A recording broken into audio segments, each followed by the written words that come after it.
A semana começou com muita expectativa, na área econômica da transição de governo. Lula já está em Brasília para tentar destravar as negociações da PEC do estouro, como a gente vem falando aqui desde o comecinho do live, e começar a definir também a equipe de ministros. Sobre esse cenário econômico do país, a gente vai conversar agora ao vivo com Felipe Salto, que é secretário da Fazenda e Planejamento aqui de São Paulo. Secretário, muito bom dia, seja bem-vindo. Bom dia a vocês, um prazer estar aqui na CNN. Secretário, o senhor chegou a entregar uma proposta de uma nova âncora fiscal para o vice-eleito Geraldo Alckmin. O que se deu a partir disso? Explica também para a gente como que funcionaria.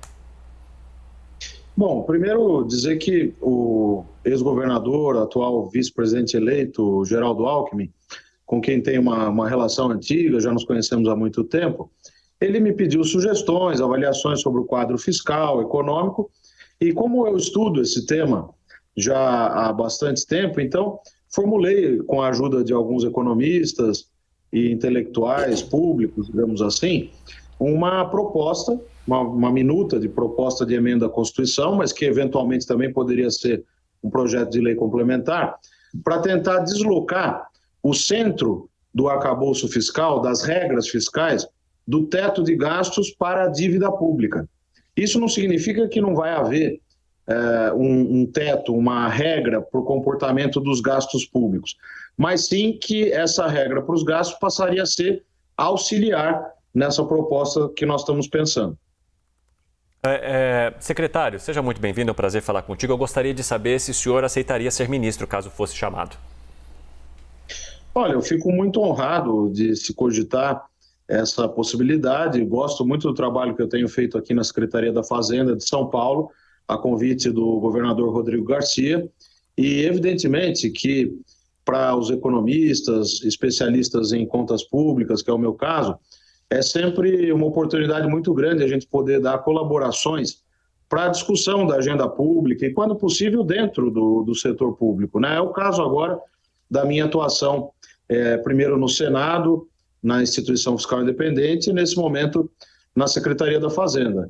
Eu vejo uma coisa positiva nesse momento, e é preciso registrar isso, que há muitos nomes sendo cogitados, né? Não só para a área econômica, mas para a área social, educação, infraestrutura, o que mostra que o novo governo vai ter, provavelmente, um poder de convocação, de atrair bons quadros, muito interessante. Acho que nós vamos ter aí uma oportunidade de se fazer boas coisas, né? Falando especificamente na área da política econômica e da política fiscal, particularmente, né, que o desafio é muito grande, também há um diagnóstico muito claro dos desafios que precisam ser suplantados. Basicamente, o primeiro deles é a questão da regra fiscal, o futuro do teto de gastos, como resolver esse nó górdio que foi dado a partir de uma regra fiscal que teve as suas vantagens, mas que se tornou um nó difícil de desatar, porque é uma regra muito rígida e que vem sendo sistematicamente descumprida. Agora, secretário, enquanto se mantém esse debate de como seria uma nova âncora fiscal, se incluiria na PEC ou não, eles já, aliados do presidente eleito Lula, já falam, inclusive, em adotar uma proposta elaborada pelo senador Tasso Gereissati, que seria uma alternativa de 80 bilhões dentro do teto de gastos. O que você acha dessa proposta? Olha, você sabe que eu tive a oportunidade de trabalhar com o senador Tasso Gereissati em Brasília, e, de fato, a proposta que ele apresentou, como é sempre aquilo que sai da lavra do gabinete do senador Tasso, muito bem feita. Eu acho que a ideia dos 80 bilhões ajuda bastante na trajetória da dívida, né? Porque se a gente pensar um gasto de 80 ou de 200, faz diferença. Esse ponto de partida faz diferença para toda a trajetória do endividamento. E para quem está nos vendo e ouvindo, é importante ter clareza que o principal desafio não é saber, olha, precisamos gastar um pouco mais agora no curto prazo ou não. Já há uma clareza, de parte a parte, de que é preciso ter um gasto social maior nesse começo. Agora, a pergunta que se coloca é como fazer com que a dívida pública fique equilibrada ao longo do tempo em relação à capacidade de geração de renda e riqueza, ou seja, a capacidade de pagamento do país, que normalmente é medida pelo Produto Interno Bruto. Secretário, eu gostaria de saber também a avaliação do senhor sobre a possibilidade de indicação de Fernando Haddad para ministro da Fazenda, porque a gente acompanhou o Haddad numa conversa a pedido de Lula com os banqueiros em um evento aqui em São Paulo durante esta semana. Ele viajou agora também junto com Lula para articulações. Como é que o senhor vê essas movimentações? Acho que o nome do ex-prefeito Fernando Haddad, ex-ministro também, é um nome que carrega muita experiência. É alguém que vem também de uma trajetória acadêmica importante e, evidentemente, que esse governo vai ser um governo, a meu ver, de composição.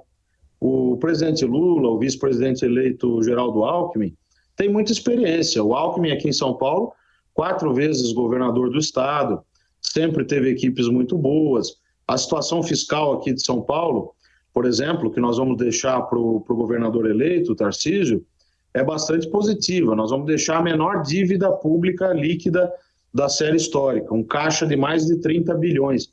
Então, quando a gente começa a ouvir os nomes que estão sendo cogitados, eu acho que isso é algo positivo, né? O Fernando Haddad tem uma experiência muito grande, foi prefeito de São Paulo, o orçamento de São Paulo, do município, né? Nós estamos falando de algo em torno de 60 bilhões de reais, né? Quase comparável a alguns países aí mundo afora. Então, acho que pode ser sim algo positivo. É preciso aguardar, porque nesse momento o presidente Lula tem uma série de colaboradores, a equipe de transição tem muitos nomes aí à disposição. Vejo o caso também do ex-presidente do Banco Central, Pércio Arida, que é um economista admirado por todos, né, das novas gerações, das gerações mais antigas. Então, vamos aguardar para ver aí as cenas dos próximos capítulos, né? Secretário, agora falando aqui de São Paulo, né, sobre esse projeto de lei que está tramitando na Assembleia Legislativa de aumentar o salário do governador eleito, né, em mais de 50%, né? Que o senhor acha disso? É prudente nesse momento um aumento bem acima da inflação? Deixa eu lhe dizer, eu logo de cara já te digo que sou a favor. Eu sou um fiscalista desde que me conheço por gente, né? Desde que saí da faculdade. Tenho 15 anos de experiência em análise das contas públicas, seja no setor privado, depois no setor público e também na academia, e sou a favor desse reajuste. Por quê? Porque o salário de uma parte da burocracia que carrega o Estado de São Paulo nas costas aqui, eu dou o exemplo dos auditores da Receita Estadual, é vinculado a essa medida. Aí você diz, mas é acima da inflação. Veja, eu fiz uma conta que mostra o seguinte: se nós pegarmos o primeiro teto que foi fixado, o primeiro subsídio do governador, lá em 2004, ele era um pouco acima de R$12 mil. Se nós corrigirmos pela inflação até a inflação de hoje, esse valor daria algo de quase R$37 mil. O que está sendo proposto lá na Assembleia, né, nesse chamado PLO 592, é um valor de 34 mil. Quer dizer, então, se a gente seleciona só o período recente, de 2019 para cá, de fato dá essa impressão, mas é uma impressão equivocada, de que seria acima da inflação. Não é. Na verdade, está repondo uma série de períodos aí em que o reajuste ficou abaixo, né? Ficou aquém, não é? Da variação da inflação. Agora, isso resolve o problema estrutural do chamado RH do Estado? Não resolve, mas é uma medida importante. Eu entendo que nós temos que avançar na direção da melhoria dos instrumentos de planejamento e gestão, e acho que essa medida pode colaborar para que o próximo governador, o governador eleito Tarcísio de Freitas, tenha tranquilidade em relação à gestão e à política de pessoal. Comece já com o pé direito, digamos assim.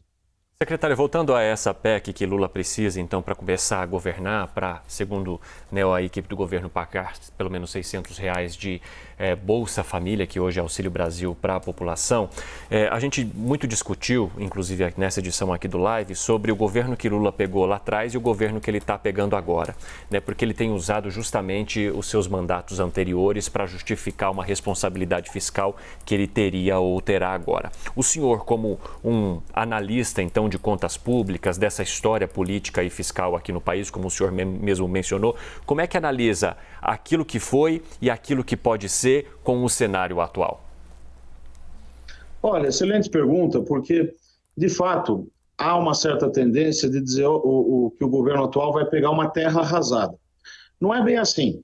Houve, de fato, equívocos na política econômica, mas nós estamos com uma dívida pública bruta, falando agora do caso da União, que deve encerrar o ano em torno de 75% a 76% do PIB, pelas projeções atuais da Instituição Fiscal Independente, a IFE, do Senado Federal. É um nível bastante alto, mas mais baixo do que se projetava há algum tempo. Então, o ponto de partida não vai ser tão ruim. Claro que nós estamos com uma taxa real de juros, né, muito alta. Novamente, o Banco Central precisou elevar a taxa de juros para conter as pressões inflacionárias, mas se houver, desde logo, o anúncio de uma política fiscal que zele pela responsabilidade fiscal permanente, pelo respeito ao dinheiro público, pelas regras constitucionais e legais, pela lei de responsabilidade fiscal, eu entendo que nós vamos conseguir fazer com que o mercado entenda que vai haver, sim, compromisso com a solvência do Estado.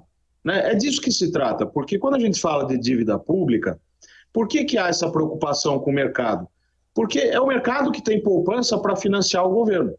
Se o governo dá sinais de que vai ser fiscalmente responsável, que não vai gastar além das suas possibilidades, isso é visto desde já como positivo. E a taxa de juros pode até diminuir ao longo do tempo. Então, eu sou otimista nesse caso.